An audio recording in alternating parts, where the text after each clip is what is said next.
Alrighty folks, welcome back to Budget Builds. Today is Tier List Tuesday, and we are going to be tackling the Yu-Gi-Oh! GX cast. We're going to be ranking their dueling skill, the people who are contenders for King of Games, the people who could be in the pro circuit, the people who might be able to top their locals, the slifer slackers of the group, and some people here, they don't know how to play Yu-Gi-Oh! So we're gonna lump them in. First things first, let's go ahead and get started right down here at the bottom. We got Zane Truesdale. He's easily one of the best characters in the game. He's actually a top contender, but I would say he's top of the Pro Duelist tier list. He's not one of the best, at least not in this specific form. So let's see how he ranks with the rest of them.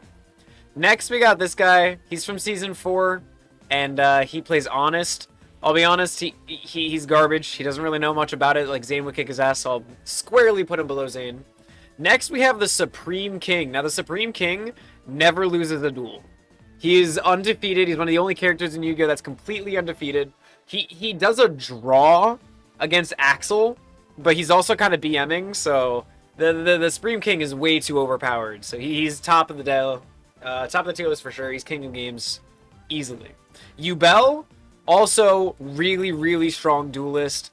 Zane was able to tie with Yubel when he was using the Dark Jesse deck. And then Jaden was able to beat Yubel. So I think putting Yubel as a pro duelist is definitely the same tier. Cyrus Truesdale. He might be able to top locals. He's wearing his Slifer yellow jacket, or his raw yellow jacket down here, which is not very good. Yeah, so I might even put him down in the slackers tier, because Honest would totally be able to kick his ass, which is unfortunate. This is the Prince. The Prince, he was able to OTK with the satellite cannon attack. So I think just based on that, his cheese alone, he might be able to top a locals. He's pretty decent. We got Pharaoh the Cat, which I don't think he gets help from Banner, so he doesn't know how to play Yu-Gi-Oh! We got the twins. These are Chaz's older brothers. These guys are bad. They buy the cards and they net deck and they still lose, so they're garbage. Over here we have a Shadow Rider, which again the Shadow Riders really weren't good. Like I would even say Cyrus would probably be able to beat the Shadow Riders. So, that one's not great. This one's the doll. The doll was pretty decent. I would say the doll is probably better than Cyrus. She had like this puppet deck, and it was basically like zombie control, and it was pretty decent. But yeah, she's not topping locals with that deck at all. This guy is a net decker. I'll put him down here, the net decker tier. These guys are garbage. They don't know how to play the game. He even steals Yugi's deck, so he has like the best cards in the game, and he can't do anything. This guy over here was a big threat in Season 4. I'm going to put him above Yubel, but above the Honest guy. But I think his name is like Yamiko or something. And then he's definitely below Yubel, because Yubel is stronger than anyone that Jaden fought in Season 4. This girl was in Season 2. She's Sartorius' sister. And she like uses some mirror strategies. And she ended up summoning like 10 monsters on the field, so just based on her swarm, I say that she could top locals, and she's definitely better than anyone here. This guy was one of the Shadow Riders. He was a Pharaoh, and it's literally canon that he barely knows how to play the game. I'll put him at the top if doesn't know Yu-Gi-Oh! Because he could probably beat the cat, but anybody else would destroy him. Jesse Anderson, the Crystal Beasts, especially in the anime, they're basically considered top tier. Like Zane and Jesse were like really close when they were fighting, and then Yubel and Jesse were also really close. So I could put in Pro Duelist, but he's the only person that was able to even remotely like press Jaden. So I would even argue he's at top of King of Games. I'll put him at Pro Duelist for now, just because he was tying with these guys. So that seems about accurate, but we'll see. This is the nurse from Duel Academy. She barely knows how to play. She duels once as a zombie, and Jaden beats her. So that's unfortunate. Wing Karibo does not know how to play the game, but could probably beat the Pharaoh. So I'll put Wing Karibo up here. Tyranno Hasselberry. Now, he's got the Dino deck. He's actually, like, a serious threat. He could beat any of the slackers easily, like, especially Cyrus. But he's not really, like, at the tier of these, like, main villains. But he could probably win a local tournament. Neos doesn't know how to play Yu-Gi-Oh! I think the cat might be able to beat him. Ojamas certainly don't know how to play Yu-Gi-Oh! But they at least know some strategies, so I'll put them up with Wing Karibo. They might be able to beat this guy if they all work together. Chancellor Shepard. He's a pro duelist, no questions asked. Now you might be saying, Oh, I don't know if Shepard could beat this guy from Season 4 or the Satellite Cannon strategy. But here's the thing. He runs Duel Academy. And he was able to press Zane in a duel. So he's pretty tough. I would put him at top of Pro Duelist, or bottom of Pro Duelist. Banner, his deck was not great. I'll be honest with you. Like, his deck was inconsistent. He had, like, these weird mummy cards, and it wasn't really great. He had, like, this alchemy type deck, and it was, like, a banish formula type deck, but he's a slacker. He runs the Slifer Red Dorm for a reason. Chumley barely knows how to play Yu-Gi-Oh! I would even put him right here at the top of doesn't know Yu-Gi-Oh! He plays, and I don't think he wins a duel, but he's absolutely garbage here. He summons Des Koala and Master of Oz's Fusion, which is like 4,200 attack points, which is pretty good.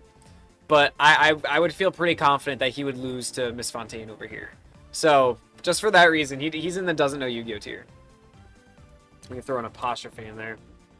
How about Blair? Blair is a Slifer Red, but she's comparable with Tyranno because at the Season 4 tag duel, she actually does really, really well against him. And she ends up like switching partners with Jaden. It's like a whole thing. There's another Shadow Rider. He's a slacker. He's garbage. This is Thelonious Viper. He was actually a threat. I would say he could easily top locals. He had like a Venom Naga deck, and it was all about like taking control of the opponent. So far, no one's even close to taking out the Supreme King. Like, these pro duelist guys are all really tough. But, yeah. King of Games is untouched so far. Princess Tiana. Tiana was a Shadow Rider. She was actually one of the only ones that was decent. She ended up, like, beating Bastion, so I'm pretty sure that she would beat everybody here. And Banner was, like, the lead Shadow Rider, so I think just by default she goes below Banner. Sartorius had the Arcana Force deck, and he was able to control Destiny. He's easily in Pro Duelist here. If he's dueling anybody but Jaden, he wins. So I'm even thinking that he might be able to beat in King of Games. But, like, realistically, like, he's probably going to lose to Zane. He's probably going to lose to Rainbow Dragon. So I think down over here in Pro Duelist is good. But if he's using full hacks and he has the Power of Light on his side, like, he's able to beat anybody. This is death. This is literally the Grim Reaper. I'm going to go ahead and put him right up at the King of Games. The only person that was able to beat him was Jaden.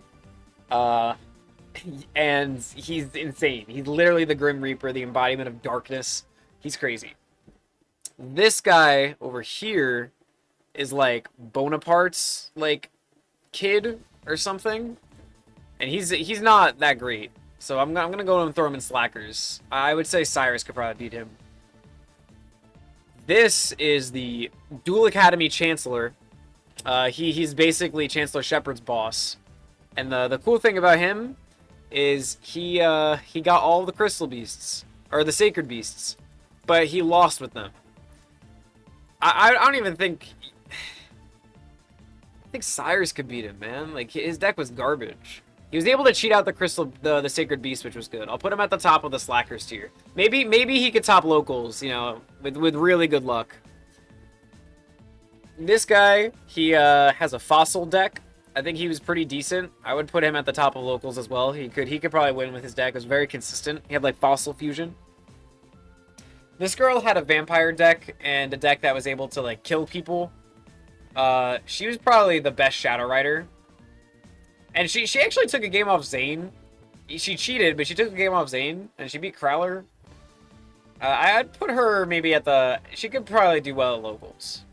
Bonaparte, however, cannot do well at locals. I would even say that Cyrus could beat Bonaparte. He's terrible. Bonaparte might be able to beat his kid, but no, that's the farthest I'm letting him go. Axel Brody. Axel Brody was really good. He was able to tie with the Supreme King. So I would say that puts him up at the top of the Pro Duelists. I wouldn't say he could beat you Bell, but I think he's definitely better than Shepard. So I think in the Pro Duelist tier, Axel definitely belongs. Atticus Rhodes, he plays a Red Eyes deck before Dragoon came out. His deck has some consistency, so we might be able to top locals with it. He was definitely better than most of these guys here, just because he was able to like cheat out Red Eyes Darkness, Red Eyes Darkness Metal. Adrian, he starts with a Cloudian deck, which is like really good at stall, ends up beating Chaz. And then he gets Exodia deck, which is like kind of busted. But I'll be honest with you, I think he's in the locals tier. I don't think he's really able to do too much. With the Exodia deck, he's probably able to cheat anybody in this, because like he was able to stall with the Cloudians and then Exodia out for game. So I'd put him here, but he's definitely not pro Duelist. Crowler is absolutely a slacker. He's really bad. I would say he's absolutely even with Bonaparte. Like, they're both really garbage tier characters. I think Cyrus could take both of them out. We got Chaz, Monjome, Thunder, Princeton. He easily goes up to the pro Duelist tier. I think that I would even say he could beat Axel. Because the thing is, Chaz, eventually, he starts going into Season 4, and he beats, like, what's this guy's name? Aster Phoenix. And then he ends up doing, like, a lot of Ojama-centric plays. He's, like, really, really good in Season 4. So, even from Season 2 and Season 3, when he's, like, the best at Duel Academy, I think he even gets better than that. So, he's easily in the pro circuit. He literally beats a pro. Bastion Masawa, I wish he was better. He doesn't really win that much. He worries about ratios and consistency, but I would say he's just at the top of the slackers. He's really not all that great. Aster Phoenix, however, is able to beat Jaden. Aster Phoenix is able to beat Zane. Aster Phoenix was ready to fight Ubel possessed Jesse and was confident he was going to win. I really think that Aster, like, even just Plasma alone and D-Force, like, which is the Season 4 strat that he uses, he can solo pretty much anybody. So I think Aster is all the way up here. Alexis, unfortunately, really not all that great a duelist. I would say she's about the same as Bastion. She's probably better than Bastion because she's Obelisk Blue. And then Jaden, of course, is going to be the King of Games tier. His placement is interesting. I'm going to put him above Darkness because he beats Darkness. But I feel like the Supreme King could actually beat the Neospatian builds. Correct me if I'm wrong. The Supreme King literally just has infinite consistency, and he's really, really tough. But tell me what you think down in the comments. This is my Yu-Gi-Oh! GX Tier List Tuesday tier list. Let me know what you think. How would you change it? What would you disagree with? And we will see you in the next one.